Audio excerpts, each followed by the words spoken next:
Lanjut lagi guys ya, back again lagi di Trade Balance Indonesia, dan di video kali ini kita akan lanjut lagi mengenai pembahasan ya untuk Skyholic versus Timothy Ronald yang makin hari makin seru aja ya, dan setiap hari ada aja teman-teman ya gebrakannya gitu loh. Oke, jadi kemarin kita sudah bahas mengenai Yoshi Girsang ya, yang spill apa saja kemungkinan yang bisa menjerat Timothy Ronald ini, dan gak perlu gue sampein lagi ya, kita lanjut aja ke slide selanjutnya teman-teman ya. Dan ini adalah potongan video dari Timothy Ronald ya. Terus juga ada statement ya atau story dari Ko Theoderic, salah satu ya the man I'm looking forward guys. Jadi ini orang bagus juga ya untuk kalian yang masih survive, khususnya yang berada pada ekonomi menengah ke bawah. Dan untuk teman-teman yang ekonomi ke atas bukan berarti nggak bagus ya, tetap bagus. Cuman untuk teman-teman yang menengah ke bawah ini benar-benar masuk sih di gua ya. Semua materi-materi dia, semua podcast-podcast dia itu semuanya masuk akal guys. Ya, apalagi untuk kalian yang pernah merasa di titik minus ya. Jadi kalian harus menanggung apa ya bahasanya teman-teman, hutang orang tua, dan kalian ya melunasi, lalu kalian pelan-pelan memperbaiki ekonomi keluarga kalian. Kalian pasti relate sama konten-kontennya dari Theoderic ya. Ini komen tentang fenomena ya guys, bukan subjek. Ingat, ini fenomena bukan subjek. Kemarin ada temen yang nanya saya, kenapa kasus-kasus scam dan mau cepat kaya selalu berulang? Sukses zaman ini, indikatornya cuma ada 1, 2, 3, 4, teman-teman. Yang pertama adalah muda, ya, terus mewah, spotlight, dan jualan kelas. Actually ini ya pasti berulang, namanya juga strategi marketing. Makanya gue sampaikan juga di video sebelumnya, ya, klaim-klaim, ya, terus bahasa-bahasa yang seakan-akan menggiring opini, atau kata-kata manis bahasa teman-teman, yaitu semuanya tujuannya untuk marketing gitu loh. Ya, setiap ada harapan cepat kaya, pasti marketnya ada kan, strateginya akan berulang terus dengan narasi yang baru. Jadi dia tidak akan mengulang, contoh lah kayak kemarin di 2022-2023 itu kan robot trading ya teman-teman ya. Sekarang ada lagi yang baru ya, Pamendam ya, nextnya mungkin ada lagi tuh yang baru ya. Kalau kemungkinan tetap akan ada terus guys ya masalah-masalah seperti ini. Jadi tugas kita adalah menghindari teman-teman dan belajar dari setiap kejadiannya. Ya, mungkin bentar lagi pakai narasi kuantum ya, AI apa aja bisa. Jadi in the end kita akan selalu kena realita kalau mau kaya itu emang butuh proses. Ya, ini makanya gue bilang ya, kalau misalnya Theoderic itu selalu deep teman-teman, selalu kena. Ya, yang instan itu cuma warisan ya, nikah sama yang punya warisan, atau ya dititipin duit buat di money laundry teman-teman ya. Ini menurut keyakinan saya, kalimat paling bawah itu penting ya tadi gitu. Jadi gimana menurut kalian guys, apakah ya, kalau kita tahu bahwa Theoderic ini adalah orang ya yang mengangkat realistis, kalau kalian berada di kelas menengah ke bawah ya, kalian harus tetap berproses teman-teman. Tidak ada free money, tidak ada uang cepat ya. Karena gue juga pernah dengar teman-teman ya, pernah baca juga mengenai kasus yang dia menang lotre ya berapa belas M ya, berapa puluh M, dan dia kembali miskin lagi. Karena terkadang teman-teman, orang-orang itu cuma pengen uangnya doang, tapi pas dikasih uang ya dia nggak tahu mau ngapain, ujung-ujungnya dihambur-hamburkan ya, digunakan untuk yang tidak penting, dan kembali broke lagi teman-teman, atau miskin lagi. Udah benar dengar dengar yang realistis, malah dikatain pesimis, rusak mental anak bangsa kalau dengerin nabi palsu gini. Ini kata Skyholic teman-teman. Di sini gue netral ya, ini dari Yudo teman-teman ya, anak dari menteri kita. Di sini gue netral soal drama-drama Sky dan Timothy, soal gimana ya, sama-sama bego, akhirnya bego-begoan dan saling nuntut deh. Yang satu FOMO mampus, yang satu lagi nge-call koin yang tokenomics-nya sampah. Koin terkutuk emang tit gitu ya. BTW gue sih nggak pernah beli manta ya, mending main tit sekalian daripada beli manta. Oke, next ya. Nah ini juga ada teman-teman ya dari purefact.id ya. Kalau kamu beli Shiba Inu saat all time low ya pada Agustus 2020 sebesar 50.000, Oktober 2021 saat all time high 50.000, kamu jadi 50 miliar. Dan ini tidak dongeng teman-teman. Jadi untuk kalian yang udah pernah trading ya di di bull market sebelumnya, sorry ya, di bull market sebelumnya, kalian tahu kejadian di Shiba Inu. Nggak hanya Shiba Inu teman-teman, karena Shiba Inu ini salah satu koin yang gainnya cukup gila ya. Kita lepas dari Shiba Inu, ada namanya Axie Infinity ya, salah satu koin ya di GameFi ya, atau game finance teman-teman ya. Basisnya itu di Ethereum. Kalau kalian masuk ke Axie Infinity, udah pernah main Axie Infinity ya, itu adalah gimana bilang gamenya? Soalnya gue main teman-teman, jujur aja, gue salah satu pemain pertama ya di Axie Infinity saat itu ya. SLP atau smooth low positionnya itu berada di bawah angka 100 rupiah teman-teman. Jadi dia sempat naik ke berapa ratus rupiah gitu. Dan itu bener-beneran jackpot ya. Jadi selain Shiba Inu, karena ya Shiba Inu salah satu gain terbesar teman-teman, dan dia paling besar setahu gua, ada namanya Axie Infinity teman-teman. Ya setelah Axie Infinity keluar, Shiba Inu keluar, keluar namanya ya NFT yang lain kayak CryptoPunk dan lain-lain teman-teman. Kalau kalian ngikutin banget ya dari bull run sebelumnya atau dari Dogecoin ya, kalian ngerti apa yang gue bahas di video ini. Mereka itu hoki, tapi mereka berperilaku seolah-olah ahli. Ketika ditanya sertifikasi malah dikatain anak anjing gitu loh. Parah lo bro. Jadi gini guys, ya kalau gua di Shiba ada nggak bang? Ada sebenarnya, cuman nggak terlalu banyak lah teman-teman, nggak sampai 50 miliar.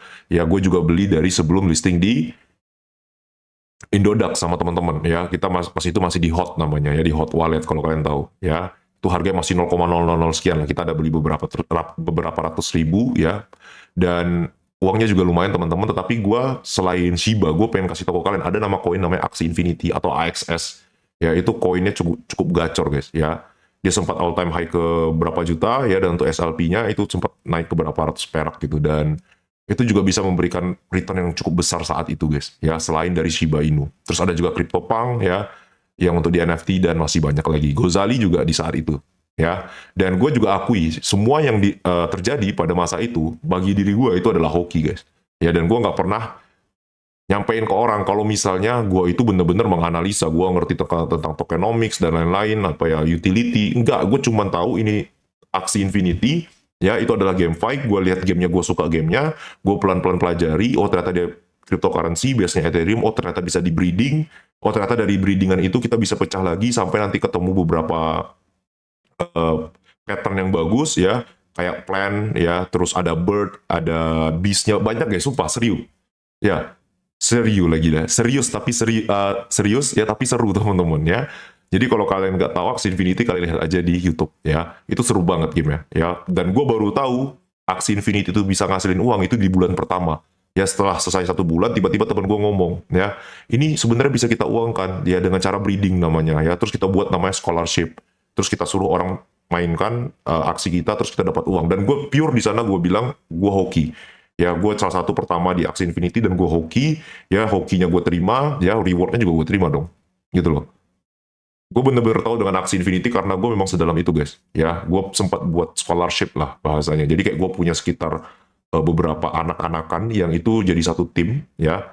Contoh satu tim itu ada 3 anak ya, 3 plan, satu plan beast sama bird contohnya kayak gitu. Nah 3 itu reptile, satu lagi ya, yang keempat tuh reptile namanya. Ada satu lagi gue lupa namanya, dia yang warna merah tapi gue lupa namanya ya. Itu gue jadiin satu tim, dan timnya itu ada sekitar 10 tim. Itu gue suruh orang mainin ya, grinding bahasa ya teman-teman.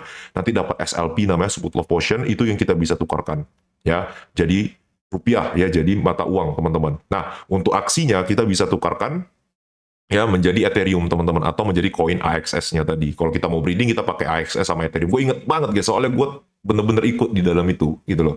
Dan ya memang benar ya, rata-rata yang kaya dari bulan kemarin itu memang hoki teman-teman ya. Terlepas dari bagaimana, kalau gue pribadi gue akui gue hoki ya.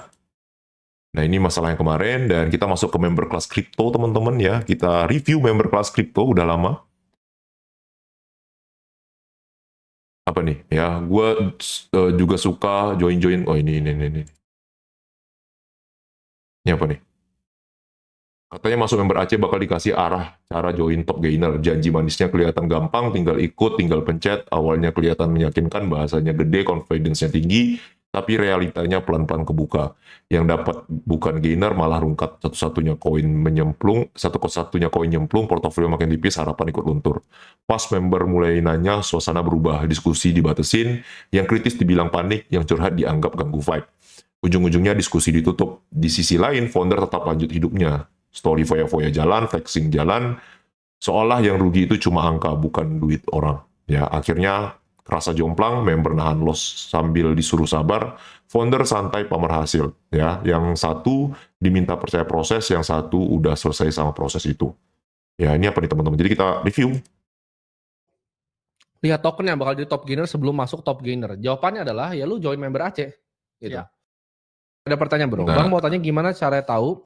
Nah, ya, jadi itu adalah salah satu klip teman-teman ya dari margin call ya. Ini margin call ya teman-teman ya, kalau nggak salah gua ya, ini margin call. Next. Ikuti alokasi gua, cashnya pakai cicil tipis setiap diskon, tunggu panen 8-10 bulan. Wow, dia buy manta teman-teman ya, di price $1,8. Let's go. Ini Timothy ya teman-teman. Dan ini adalah review-review dari member yang masuk teman-teman. Apakah menurut kalian review-review ini benar? Ya, gak bakal buat untung yang ada tambah buntung. Udah gak usah join daripada tambah rugi, asal call coin sembarangan, member banyak yang rugi. Gimana menurut kalian? Ya, ini semuanya rating jelek teman-teman. Gue nggak tahu ini buzzer atau apa, gue nggak tahu. Gimana menurut kalian? Apakah ini benar? Ya, terus apa lagi nih?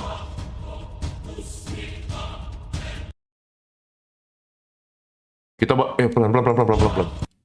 No stop loss, besarin size investasi adalah stop loss-nya. Wajay. Besarin size investasi adalah stop loss-nya. No stop loss, guys. Isi model aja gini, ngajarin no stop loss. Giliran rungkat, menghilang foundernya. Diskusi ditutup. 80% di sini isinya bocil so asik, merasa paling jago cuma karena meme coin apa NFT sampah yang ngepam. Ingat kalian sangat jauh sama realitas hidup dan gak pernah dikasih pelajaran beneran. Coba punya mental mulut comberan begitu di zaman saya dulu udah dipecahin beneran mulutnya. Jangan sok keras. Nanti dikasih keras beneran nangis ke ortunya. Lupa paling juga broken home ortunya jadi gak peduli. Ini dari kalimat Sada teman-teman. Ya dari Prof Kakak, ngancam member sendiri katanya. Sudah 5 yang di-ban, silakan kalau mau rusuh nanti risiko di-ban dan mungkin diskusi dihapus lagi. Ya, gimana teman-teman? Apakah itu benar? Ya, karena itu adalah screenshot teman-teman dari Discord-nya ya, dan kita lihat story-nya dulu. Oh, ini CryptoStock. CryptoStock udah selesai ya teman-teman masalahnya. No stop loss ya, no stop loss teman-teman ya. Ini jadi highlight juga nih, gila sih. Apakah ini benar teman-teman disarankan untuk no stop loss atau konteksnya di sini berbeda teman-teman? Ya karena gue kan bukan orang Aceh ya, gue nggak masuk Aceh teman-teman karena gue trading sendiri, gue nggak pernah ngikut-ngikutin kayak gini. Ya cara trading gue pun beda gitu loh, gue trade balance gitu loh, gue trading balance, nggak pernah tuh trading pakai satu account gitu. Apakah menurut kalian ini benar guys? Atau konteksnya sebenarnya berbeda teman-teman? Atau sengaja di highlightnya yang di sini doang? Gimana? Bro, chat mereka seperti apa nih? Bro, chat mereka seperti ini bisa jadi bukti. BTW kalau mas mau SS reply story gua, bro, foto profil gua. Blur foto. Bang, saran saya banyakin yang lapor dan yang muncul di permukaan. Jangan hanya orang-orang supaya hanya 2 orang supaya kuat, nggak ada korban lagi. Oke, ini tadi yang kita bahas yang mau LP di Jabodetabek tanggal 19 Januari ya.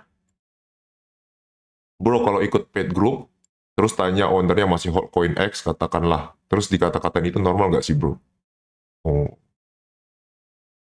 Halo Min, yang call Supra Oracle juga banyak yang rungkat Min. Profesor Kalima Sada ngakunya apa nih? Profesor masuk top pasti ya. Ini ada kata pasti guys ya. Sedangkan di dunia finance itu tidak ada yang pasti teman-teman. Pasti masuk top 10, top 100. Sekarang coba lihat chartnya. Gua nggak ada bukti dia ngomong gitu. Wow. Oh ini dari Pak Menteri teman-teman. Ternyata ada hubungannya dengan izin penasihat berjangka loh. Memberikan sinyal trading berbayar masuk dalam kategori penasihat berjangka. Sesuai regulasi Bapepti, Undang-Undang Perdagangan Berjangka Komoditi, pihak yang mengelola dana atau memberikan nasihat investasi spesifik wajib memiliki izin wakil penasihat berjangka atau WPB. Nah, untuk kalian yang nggak ngerti WPB ini apa, WPB ini ada sekolahnya guys. Ya, itu wakil pialang berjangka, ya wakil penasihat berjangka. Yang dimana dia akan memberikan ke kalian bagaimana cara manajemen resiko, ya terus bagaimana cara mengatur lot, ya terus bagaimana juga cara kalian masuk ke satu instrumen investasi, resikonya bagaimana, semua di sana dijelasin guys. Jadi kalau kalian yang belum pernah masuk ke local broker, khususnya untuk kalian trading forex, kalian wajar aja nggak ngerti dengan istilah WPB, WPB ini. Karena ya kalau kalian masuk ke local broker, itu ada yang namanya verifikasi WPB. Contoh kayak kalian misalnya, ya kayak saya mau masuk ke broker atau pialang ya berjangka di Indonesia yang lokal dan terregulasi dengan Indonesia. Setelah saya melakukan yang namanya verifikasi data diri, kemudian saya akan ditelepon oleh penasehat berjangka atau WPB. Nanti di sana diverifikasi, setelah diverifikasi baru saya bisa deposit dan saya bisa trading. Dan jalannya memang lama guys, ya waktunya memang lama karena banyak banget orang yang nggak suka dengan proses yang lama, yang pengennya buru-buru masuk market dan cuan langsung di market. Sedangkan itu adalah bagian dari regulasi teman-teman. Yang nggak ngerti ya coba cari WPB itu kerjanya kayak mana. Oke, denda maksimal kok cuma 10 miliar padahal kerugian ribuan member minimal 200 M. Ya belum ditambah yang nonton YouTube dan TikToknya. Saya mau berbagi kisah dikit ya. Founder Aceh pernah ngomong kalau Aceh itu baru 10%. Bakal banyak benefit baru yang akan diberikan. Sampai habis member Desember kemarin nggak ada dapat apa-apa Min. Cuma dapat update news aja. Ada berita Bloomberg pun cuma di SS Min, kagak dijelasin apa-apa. Dikira semua member bisa baca Bloomberg. Itu bener guys. Gue yakin banget ya, 80% yang masuk itu nggak ngerti apa-apa teman-teman. Jadi butuh yang namanya arahan ya. Jadi contoh lah kayak gini. Ada berita, ini gue contohin aja ya guys ya, ada berita di Bloomberg misalnya, atau di Reuters, Refinitiv ya, kalau kalian nggak tahu kalian cek aja di Google. Yang ada berita mengenai tensi geopolitik di Denmark meningkat setelah Trump menolak untuk bernegosiasi dengan pihak Denmark dan Uni Eropa. Apa yang terjadi di sana? Yang pertama, geopolitik meningkat, eskalasi meningkat, risking aset terancam. Risking aset apa aja sih bang? S&P 500, Bitcoin. Ya saham-saham yang lain pun juga bakal terancam. Ya, terus yang diuntungkan apa bang kalau misal geopolitik naik? Kalau misal geopolitik naik dan perang terjadi, kemungkinan besar ya emas ya bakalan menjadi primadona kembali. Safe haven jawabannya. Selain safe haven, emasnya selain safe haven aset seperti emas, apalagi yang bakalan naik. Jadi ya kalau kalian mau cari di world currency-nya ada namanya safe haven ya currency, yaitu US dollar teman-teman ya. Jadi US dollar bisa aja naik, tapi goldnya juga naik. Nah, bingung kan? Ya, ada momentum di mana ya goldnya naik, ya USD-nya juga naik, teman-teman. Kalau kalian lihat charting ya dari XAU atau misal di XY di 2023 teman-teman saat perang Hamas dan juga Israel, kalian ngerti maksud gua? Ya, yang pemantulan di area 1820-an ya per troy ounce, harga mantul ke atas saat itu ya di XY-nya sedang kuat-kuatnya dan ya the Fed sedang optimis-optimisnya, di XY-nya naik, goldnya naik. Kenapa? Di XY naik, gold naik. Gold itu adalah safe haven currency teman-teman ya, dia yang paling kuat di antara, bukan paling kuat sih bahasa, dia yang paling solid teman-teman dan menjadi alat tukar di seluruh dunia ya. Jadi dia tuh selalu ada demand-nya atau permintaannya, bukan demand kotak-kotak garis yang kalian maksud ya, ini demand bener-bener demand di pasar guys. Dia ada permintaannya, kayak XAU USD kan emas diperdagangkan dengan USD ya, US oil ya, oil yang diperdagangkan dengan mata uang US dollar, apalagi XAG USD, ya, Bitcoin USD, hampir semua ya pair-pair besar itu diperdagangkan dengan USD. Makanya ya ketika dunia chaos, USD itu juga naik, ya, safe haven juga naik, teman-teman. Nah, kalau kalian tertarik dengan pembahasan-pembahasan fundamental seperti ini, ya, kalian boleh komen di bawah apakah kita mau lanjut dan kita buatin ya playlist mengenai belajar trading yang benar-benar belajar trading ya. Di sini gue nggak janjiin apapun, gue nggak janjiin kalian bakal profit ribuan persen ya dari modal kalian. Gue cuma mau share apa yang gue ketahui. Tapi kalau kalian setuju aja, kalau enggak ya nggak apa-apa gitu loh. Terus cuman update news aja ya. Oke, tadi udah jelaskan. Nah, itu pentingnya teman-teman. Ya kalau misalnya kita punya suatu source atau suatu apa bahasanya ya, berita, kita wajib menyertakan ke member. Sebenarnya berita ini maksudnya apa? Karena nggak semua member ngerti yang namanya capital flow ya, arus modal. Contoh kayak tadi lah ya, geopolitik itu dampaknya kemana-mana aja. Nggak semuanya ngerti. Kadang ada yang masuk tuh kayak gitu aja. Ya dia berharap dibimbing pelan-pelan teman-teman. Makanya ya sebagai penasehat ya atau mentor itu bener-bener berat ininya, punggungnya teman-teman. Karena kalian menanggung ya kerugian seseorang juga. Selain itu kalian juga bertanggung jawab atas edukasi yang kalian sampaikan. Terlepas ya menanggung kerugian itu dalam bentuk apa, yang mungkin kerugian dalam bentuk moral teman-teman ya, yang namanya stop loss atau misalnya kerugian di pasar itu adalah hal yang biasa. Kalau kalian masuk ke pasar nggak mau rugi, mending kalian nggak usah trading, udah gitu doang. Jangan lupa di crop min profil saya, save gambarnya aja kalau belum pernah ada yang kirim. Ini juga bisa diangkat harusnya min, atau tanya anak-anak paguyuban, menjanjikan menaikkan kualitas AC tapi nggak ada sama sekali, ngomongnya AC baru 10%, sampai 2 tahun nggak ada peningkatan sama sekali, nggak ada diskusi antar founder, ada diskusi pun balasnya arogan ya. Ini adalah pengaduan teman-teman ya, gimana menurut kalian ya? Ini adalah isi modulnya teman-teman yang dibilang eh, no stop loss ya, gue masih belum ngerti nih, ini konteksnya di mana, kalian boleh komen di bawah. Angkat isu di webnya juga, kan mereka bilang 71% win rate ya. Member berhasil melipat gandakan porto dalam 3 bulan. Tiba-tiba pas kasus ini naik, ya, tiba jadi paham kripto dalam 3 minggu. Ya, ini mereka lagi panik di situ, makanya ganti iklan promosi di websitenya. Sama kata-kata kalimat Sada ya, yang merayu atau membujuk korban untuk join. Plan information easy to use, masuk join cuan. Win rate 90% dan kalimat rayuan lainnya. Ya. Terus ya, uang tanpa kontrol diri, datang cepat, pergi. Ya, makanya gue bilang ya, ada orang yang kaya dari lotre, ujung-ujungnya miskin lagi guys. Karena dia nggak siap gitu loh. Makanya gue juga mikirnya gitu. Uang seharusnya muter buat sektor di Indo, malah dibawa lari ke luar negeri, kripto kan. Jadinya daya beli masyarakat menurun, ini alasan kuat pemerintah untuk tindak kasusnya Timothy. Kalau nggak makin miskin nanti masyarakat Indo. Atau jangan-jangan Timothy ini antek-antek asing yang mau menghancurin ekonomi Indonesia.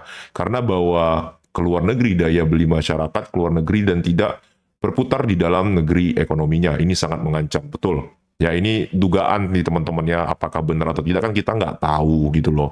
Ini dugaan teman-teman. Kalau misal dugaannya seperti ini maka betul. Kenapa? Karena kalau uang itu berada di Indonesia kan ada pajaknya teman-teman gitu loh. Dan itu bisa memberikan ya pendapatan ke negara gitu loh. Kalau misal dibawa keluar maka negara nggak dapat apa-apa. Tambah lagi asetnya dibawa ke kripto teman-teman ya. Yang regulasi kripto kitanya masih hau-hau gitu loh. Ayo pemerintah pertimbangkan ancaman ini gitu loh. Alasan kuat Timothy di penjara adalah menjauhi sektor real, melumpuhkan ekonomi ribuan orang, duitnya dirampok. Ya, itu adalah dugaan teman-teman ya, yang bisa apa bahasanya ya, menyimpulkan ini bersalah atau tidak itu hanya pihak berwajib teman-teman. Jadi kita semua serahkan ke pihak yang berwajib aja. Ya, lu ancaman buat negara karena menggait orang-orang untuk menjauhi sektor ekonomi real. Ya, mereka rata-rata masuk ke kripto. Ya, gue yakin gak bakal lama lu diciduk dan di saat itu McLaren Pratt lu gak bakal ada gunanya. Kayak gitu. Ya.